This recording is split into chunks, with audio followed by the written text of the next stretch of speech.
శ్రీకృష్ణ శ్రీ అరవింద మందిరాన్ని అంత చక్కగా నడిపిస్తున్న కార్యవర్గానికి ముందు నమస్కరించి శ్రీకృష్ణుని గురించి చెప్పుకుందాము. దాంట్లోకి వెళ్ళే ముందర నేను ఆహ్వాన పత్రిక చూసిన తర్వాత బీజేపీ కార్యకర్తలు, విహెచ్పి కార్యకర్తలు, ఆర్ఎస్ఎస్ వారు వీరందరూ వచ్చారు కనుక శ్రీరవిందు వారి పూర్వాశ్రమం గురించి కొద్దిగా చెప్పవలసి ఉంటుంది. శ్రీరవిందు వారు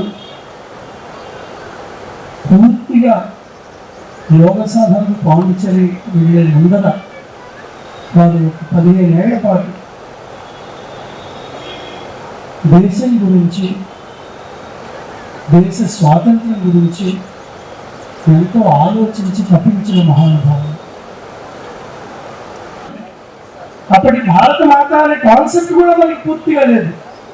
అది మనకి అందించిన వారు శ్రీరవిందు, అది మనకి తెలియదు. ఆయన రాస్తారు, the cities, mountains, reverse and forest go to make up her body. ఆవిడ భౌతిక శరీరం ఏమిటి అంటే మనం చుట్టూ చూస్తున్న నదులు, పర్వతాలు, ఇవన్నీ ఆవిడ భౌతిక శరీరం. భారతీయులు ఎవరైతే ఉన్నారో ఆమెలో జీవిస్తున్న జీవిత కణాలు, ఆవిడ సంస్కృతి, ఆవిడ ఆత్మ, మన సాహిత్యము, ఆవిడ స్మృతి, ఆవిడ పలుకులు. The happiness and freedom of her children, మన ఆనందము, మన స్వేచ్ఛ ఆవిడకి మోక్షం. Behold Bharat as the living mother, meditate upon her, worship her in the నవవిధ భక్తి. ఆవిడ్ని అలా దర్శించమని చెప్పారు, అలా దర్శించమని నేర్పించిన వారు శ్రీరవిందు. ఇది మనకి చాలా మందికి తెలియదు.